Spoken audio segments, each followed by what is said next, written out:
So Shadow of the Torturer by Gene Wolfe is a crazy and beautiful book. It's the story of a young man named Severian in a far future post-apocalyptic society who has been raised in an order of torturers and is sent into exile close to the beginning of the book because he falls in love with one of his victims. And the resulting journey that he goes on serves as the basis of the series and also of his autobiography, which is what this series is. It's a lot to absorb, but it's great. The setting of the book is fascinating. It's a science fantasy world in which some people live at a medieval level of technology, and there's other people who apparently travel the stars, whom I haven't met yet because I've only read the first book of the series.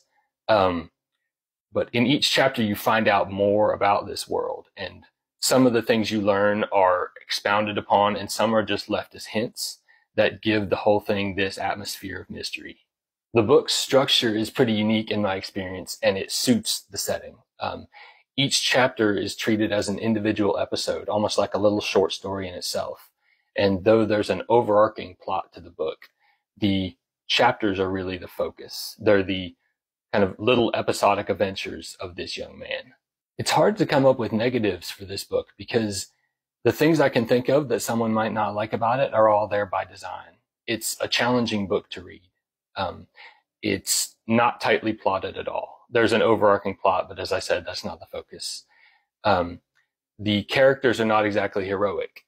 Severian is very human, and sometimes inscrutable. Even though you're in his head and you get to know him very well, he can still really surprise you. And that can be disconcerting. I love this book. I'm looking forward to reading the rest of the series when I'm feeling up to the challenge.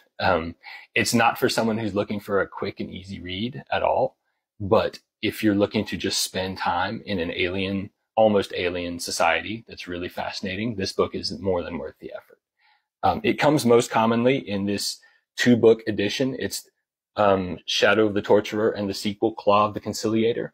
And there's 2 more books in the series after this. And then there's another part to the series too. But anyways, even then, with 2 books, it's not very long. So that's another point in its favor. Totally recommend it. Shadow of the Torturer by Gene Wolfe.